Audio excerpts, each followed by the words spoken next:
여러분들 오늘 준비한 내용은 제가 개인적인 일정이 목요일날 좀 있을 것 같아서 시황 영상 대신에 다른 컨텐츠를 준비를 했습니다. 저번에 혹시 기억나시나요? 주말에 명훈이랑 같이 사연을 읽으면서 손실 지금까지 뭐 3억 7천 손실 났는데 뭐 어떻게 해야 되냐, 그러면서 많은 분들이 또 공감을 해주면서 막 따가운 훈수를 두시는 분들도 있었고 그랬는데 그분이 다시 메일을 보내주셨어요. 사연을 다시 한 번 더 읽어드리고 수익 인증까지도 보내주셨거든요. 어떤 일이 있었는지 한번 보고 다른 또 피드백이 할 게 있으면 말씀을 드리도록 하겠습니다. 옆에 나온 이 친구는 여러분들 아직도 모르시는 분들이 조금 있는데 네. 자꾸 막 댓글에 저번 프로게이머 맞아요? 막 이러면서 그러니까 제 영상을 아직도? 꾸준하게 안 보신 분들은 잘 모를 수 있는데 네, 프로게이머 이제 김명훈 선수가 맞고 그리고 예, 주덕혁한테 주식을 배우고 있는 제자입니다. 네.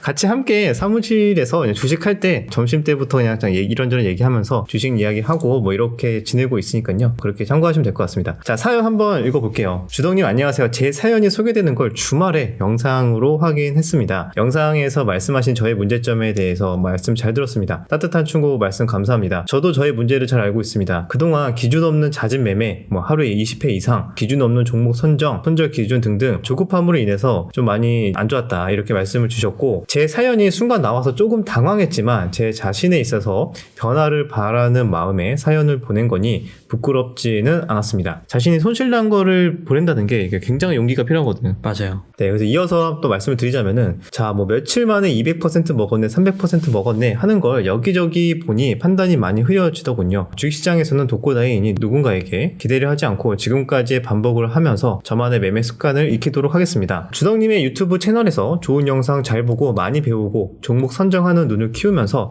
자만하지 않도록 하겠습니다. 자, 이런 식으로 내용을 보내주시면서 핵심은 그거예요. 매매 내역을 쭉 보내주셨어요. 2월 1일부터 19일까지 매매한 내역을 보내주시면서 혹시 제가 선택한 종목 중에 주덕님이시라면 하지 않으셨을 종목이 분명히 있을 거라고 생각합니다. 거기에 따른 이제 피드백을 좀 부탁하신 것 같은데, 아마 이런 종목 선정에 있어서 지난번에도 예전에 영상을 다루긴 했지만 다룰 때마다 많은 분들이 되게 좋아하시거든. 종목 선정이 제일 어렵잖아. 어렵죠. 그러면은 여기 이분이 보내주신 내역을 보면서 종목 선정에 대해서 피드백 할 게 있으면 피드백 해드리고, 최근에 그러면은 명훈이는 어떤 종목에서 매매를 하고 있는지 그 부분까지 좀 연결이 되면은 좀 정리가 될 것 같습니다. 자, 여기 내역을 보내주셨는데, 그래도 수익이 엄청난데요? 아니 2월 1일부터 19일까지인데 수익이 950만 원인데? 제가 감히 말씀드릴 정도가 아닌데요? 꾸준하게 수익을 내신 것 같고, 물론 뭐 실현 손익 기준인 것 같긴 한데, 아무튼 매매한 종목들 여기서 봤을 때 되게 많아. 뭐 기아, 롯데손해보험, 금양, 고려제강, 하나투자증권 등등등 되게 많은데, 명훈이가 봤을 때는 어떤 종목들이 조금 애매했다? HDC나 HDC. 네, 이게 좀 애매했던 것 같고, 세방전지도 좀 애매했던 것 같고요. 금양도 조금 애매하지 않았나. 금양, 네. 세방전지, HDC 이런 종목들의 특징이 보면은 어떤 특징이 있을까? 좀 뭔가 많은 시장 참여자들의 관심을 못 받는 그런 것들이지 않았을까 싶어요. 왜냐면은 제 관심 종목에는 없었던 종목들이라서. 내 관종이 없던 거는 하면 안 된다. 그건 아니고. 그건 아니고요. 한번 볼까? 그러면은 HDC 같은 종목도 아마 이때 상승 추세가 최근에 이때 가파르게 나왔었기 때문에 여기 내에서 트레이딩을 하신 것 같은데, 결과론적으로는 수익을 좀 봤지만 이것도 우리가 이제 매매를 굳이 트레이딩으로 볼 때 이제 선정을 하진 않았잖아. 네. 그 이유 중에 하나가 여러분들 아시겠지만 거래대금이 장대 양봉이 나왔음에도 불구하고 거래대금이 100억밖에 터지지 않았어요. 그러면은 차트 추세는 양호하나 우리가 단기 매매 트레이딩 하기에는 적합하지 않다. 얘가 결과론적으로는 나올 만한 자리에서 어느 정도 기술적 반등은 나오고 하락이 나왔지만, 사실 이렇게 거래대금이 적은 종목을 안 하는 이유는 뭐가 있을까? 좀 확률이 떨어지죠. 일반적으로 눌림이 나왔을 때 네. 반등이 나오려면은 많은 사람들이 또 관심을 가져야 되거든요. 그런데 그렇죠. 거래대금 자체가 너무 적으면은 명훈이가 말한 것처럼 나올 수는 있어, 반등이. 하지만 주도주급의 종목이라면 반등 확률이 뭐 70%, 80% 이상이라면 거래대금이 별로 없다? 그러면은 뭐 한 50%, 60% 그렇죠. 큰 의미가 없을 수 있다. 이렇게 볼 수가 있고, 금액 자체가 적으면 상관없는데 점점 나중에 금액을 뭐 키운다던가 비중 배팅을 하기에도 별로 적합하지 않다. 이렇게 볼 수가 있죠. 자, 그래서 이렇게 좀 애매했다라고 좋다라고 말씀을 드린 거는 금양 같은 종목은 아마 역배열 구간에서 조금은 재료가 뭐 확실하게 붙은 것도 아니었고 그런 구간에서 거래대금은 있었는데 다른 차트의 역배열 구간이나 이런 것들이 조금 애매했다 이렇게 본 것 같습니다. 자, 그 다음에 여기에서는 여기에서는 근데 수익이 네. 되게 꾸준하신데? 그러게요. 다 수익이라서 이게 뭔가 말하기가 좀 애매하기는 한데 HLB 파나지는 굳이 안 했어도 됐을 것 같아요. 그치. 네, HLB 그룹주 중에도 좀 소외받는 종목이었던 것 같아서 그치. 네, 좀 애매했던 것 같고 저기 밑에 눈에 띄는 게 수익금은 큰데 그 SP소프트 요거랑 마지막에 우진엔텍 신규주를 하신 것 같은데 이게 지금은 수익이시지만 나중에 또 저 수익금에 또 빠져가지고 이거 신규주 너무 좋다 하면서 또 안 좋은 습관이 들까봐 제 경험이거든요. 네. 여기서 자, 두 가지 그 포인트에 대해서 말씀드리면 좋을 것 같은데 HLB 파나진 네. 요거는 HLB 그룹 최근에 2월달에 너무 좋은 흐름이 나와서 매매하신 분들 많았을 텐데 굳이 HLB 그룹 내에서도 1등, 2등, 3등이 있잖아. 네. 뭐 HLB, 생명과학, 제약 뭐 이런 종목들 내에서는 그나마 매매를 해볼 수 있겠다 생각할 수 있는데 너무 막 4등, 5등까지 내려가면서 굳이 그룹주에서 많이 소외받고 거래대금도 더 터지지 않는 종목을 트레이딩 관점으로 할 필요는 없다. 하려면은 차라리 거래대금 많은 대장급에서 매매를 하는 게 낫고 손절을 하더라도 대장급에서 하고 손절을 하는 게 훨씬 더 괜찮은 것 같습니다. 네, 그래서 그런 관점에서 종목 선정 요거 조금 애매한 종목들이었다 이렇게 말씀을 좀 드렸고 사실 그 외의 종목들은 그래도 한두 번씩은 다 매매를 해볼 법한 종목들이야. 네, 그런 것 같아요. 그래서 제가 피드백을 드리려고 쭉 봤는데 사실 그렇게 많이 종목 선정이 너무 엉망이다 이런 건 아니에요. 저도 매매를 했던 종목들이 꽤 보이고 조금은 애매했지만 그래도 상당수 한 절반에서 제가 봤을 때 한 70% 이상은 종목 선정이 나쁘진 않았습니다. 한 70에서 80% 정도는 나쁘지 않았고 조금 루닛 같은 거 저는 좀 애매한 것 같아요. 루닛 차트도 보시면은 네. 많이 역배열이었거든요. 이때 그죠. 아마 이때 저점 찍고 좀 올라올 때 21선 뭐 돌파나 여기 올라왔을 때 잠깐 매매를 하신 것 같은데 저점을 확인했을 때 매매하시는 분들도 꽤 있긴 합니다. 거래 대금도 나쁘진 않았고 그런데 비교적 같은 눌림이나 만약에 트레이딩 할 때 위에 매물대가 비교적 적은 종목들 추세가 정배열로 전환이 되는 초입이나 이런 차트에서 하는 게 확률이 높아지지 이렇게 막 너무 역배열인 구간에서 매매를 했다가 수익을 냈던 기억들이 남아있어도 나중에 계속 이렇게 역배열 매매하다 보면은 확률적으로 봤을 때 이런 매매가 지금은 수익이 났지만 10번, 100번, 1000번 이어진다고 봤을 때 사실상 별로 남는 게 없을 수 있고 오히려 손실이 남을 수 있다. 이런 관점에 대해서 말씀을 좀 드렸고 비슷한 관점으로 명훈이가 신규주를 이야기를 한 거예요. 어떤 경험이 있었어? 신규주로 상한가 쉽게 가고 요즘에는 따상이라고 하잖아요. 그런 것들을 많이 가고 하는데 저는 그때 당시에 기준이 확실하지 않다 보니까 돌격을 했는데 어떨 때는 VI까지도 먹고 그래요. 그런데 어떨 때는 하방 VI도 맞아요. 그치. 네, 그래서 이게 결국에는 도로 다 뱉어내더라고요. 너무 어려운 것 같아요. 이분도 SP 소프트로 좀 수익을 크게 내셨는데 아마 이때 좀 강하게 수급이 나왔을 때 장중에 한 번씩 이렇게 뭐 돌파 관점으로 매매를 하신 것 같아. 신규주로 대박 내시는 분들도 분명히 있습니다. 분명히 있는데 제가 말씀드리고 싶은 거는 경험이 충분하지 않거나 막 지금 이제 보고 계시는 이제 시청자분들 중에서도 나는 아직 경험이 충분하지 않고 나는 칼 같은 손절 잘 못한다 하시는 분들이 괜히 신규주 매매를 하다 보면은 운 좋게 먹을 수는 있어요. 운 좋게 크게 수익을 낼 수도 있는데 머릿속에 이제 남잖아. 신규주 이거 달달하게 수익을 줬던 종목들. 그래서 매번 이제 신규주가 나올 때마다 관심을 갖다 보면은 결국에는 이제 큰 폭탄을 몇 번씩 맞아요. 그래서 기간을 길게 보고 신규주 매매했던 것만 한번 싹 복기를 한번 해보세요. 그러면 이때는 많이 먹고 이때는 크게 뱉고 들쭉날쭉 하면서 네. 별로 남는 게 없고 뱉어낼 때 막 멘탈 나가고 막 다른 매동으로 이어져서 오히려 손실이 더 커지고 막 이런 경우도 되게 많거든요. 그래서 신규주 매매도 확실하게 나만의 그런 디테일한 기준들이 딱 정리되기 전까지 이런 종목에서만 하고 이런 신규주가 어느 정도 갭이 떴거나 뭐 등등등 여러 가지 뭐 공모가나 뭐 이런 것들을 많이 봐야 되거든요. 그 다음에 나올 만한 뭐 보호예수 물량 뭐 이런 것들도 체크를 해야 되고 그래서 뭔가 나만의 확실한 기준들이 잡히기 전까지는 신규주 매매는 저는 별로 이렇게 추천드리진 않아요. 너무 이제 콜짝 같은 느낌이 좀 강한 거지. 저 같은 초보자들은 절대 하면 안 되는 것 같아요. 왜 자꾸 초보자라 그러는데 아직 초보죠. 자, 그래서 여기서 이제 피드백을 드렸는데 많이 드릴 건 없어요. 몇몇 종목들이 조금 아쉬운 게 있었다. 결국에는 이 시장에서 얼마만큼 관심을 갖고 주목을 받느냐를 좀 판단을 해야 돼요. 매매 횟수를 이렇게 막 많이 한다기보다는 정말 주도주급 종목 몇 개에서 계속 여기에서 매매를 하면서 처음부터 끝까지 샀다 팔았다를 하더라도 추세가 꺾이기 전까지 주도 종목에서 계속 매매를 하는 것도 중요하거든요. 그런 종목들은 사실 여기에서 뭔가 많이 보이진 않았던 것 같아. 그러면 예를 들어서 우리 또 명훈이가 그러면 최근에 매매했던 주도주급에서 네. 매매를 했던 종목들이 있으면은 네. 보면서 타점이나 관점들을 이야기를 해줘도 피드백 차원에서 좋을 것 같아. 저는 일단 상승률도 상승률인데 거래대금을 좀 많이 참고를 하거든요. 거래대금 깡패, 그치. 알테오젠. 네. 요즘에는 이 종목을 많이 매매를 했었어요. 명훈이 HTS로 들어왔습니다.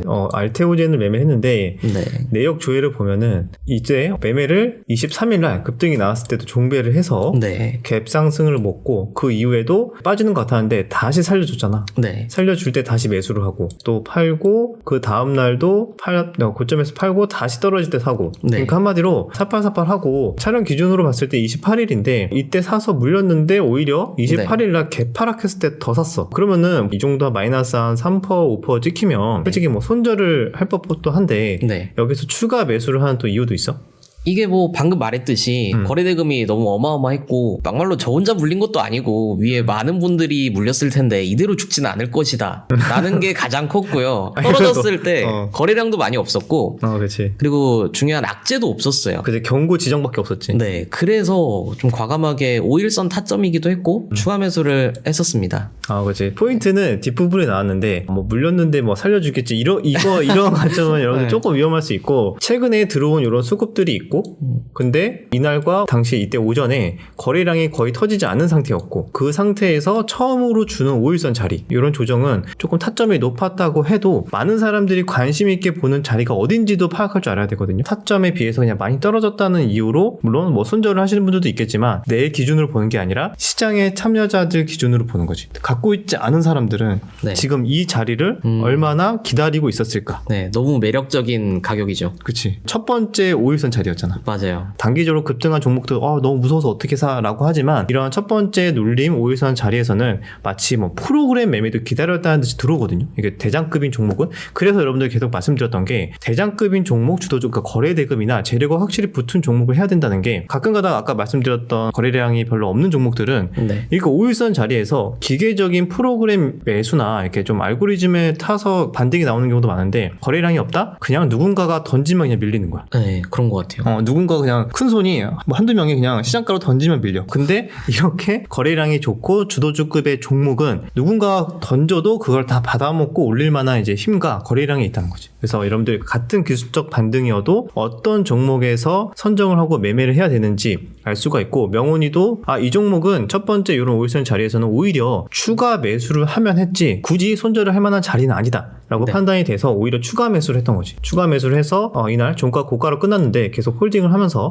네. 마무리가 됐고 지금은 수익이 한 4, 5% 정도로 바뀌었잖아. 그지? 네, 맞아요. 그런 식으로 주도주급에서는 물려도 조금 버틸 수 있는 자리들이 있으니까 비교적 승률이 더 높아질 수 있다. 이렇게 이해를 할 수가 있습니다. 그러면 여러 종목 아까 방금 종목 봤지만 막 20개, 30개 종목 다 매매를 하셨잖아. 사연 보내주신 분들 2월달 후반 넘어갔을 때는 이렇게 뭐 알테오젠이나 몇몇 일부 종목에서만 계속 며칠 동안 계속 사고 팔고 매매를 해도 사실 수익률이 되게 괜찮거든. 갭상승 이것도 뭐 한 번에 뭐 8% 먹고 네. 그런 식으로 나왔었잖아. 그래서 제가 말씀드렸던 게 여러 개 종목 다 막 건드는 것보다 사실 시장의 흐름이나 돈이 몰리는 섹터나 테마를 몇 개 딱 소수 정해놓고 거기 내에서 정확하게 좀 매매를 하는 연습들 그런 것들이 종목 선정을 하는 데 있어서 훨씬 더 도움이 될 거라고 생각이 듭니다. 예를 들어서 또 최근에 뭐 알테오젠 말고 또 뭐가 있어? 오늘 했던 거는 이수 스페셜티 케미컬 했었어요.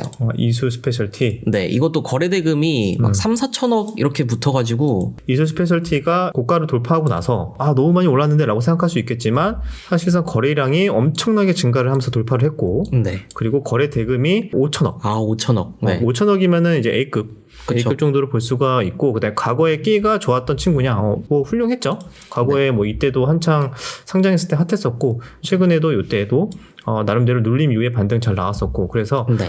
얘도 충분히 주도주급의 움직임이 나올 수 있겠다 이렇게 판단이 됐던 거죠. 네. 타점은 보면은 28일 날 나는 여기에서 바로 매매를 했었는데 이날 종배랑 그다음에 이때 이때도 해서 요때 좀 팔고 요때 좀 팔고 이렇게 매매를 했었는데 너는 조금 시간 지나서 전날 종가나 이런 가격대로 했을 때 매수를 했네. 네, 맞아요. 음. 저기서 빠질 줄 알았는데 주가가 하락을 안 하고 계속 기준가 부근에서 매수세가 들어오는 것 같더라고요. 네, 그래서 이런 좀 대장급 종목은 매수세가 들어오면은 더 상승을 할 수 있겠다라고 생각을 했었어요. 그래서 정고점 부근을 살짝 돌파를 해서 매도를 했는데 네. 매도가 조금은 아쉽긴 한데. 아, 그렇긴 하죠. 근데 이게 퍼센트는 네. 몇 퍼센트였어?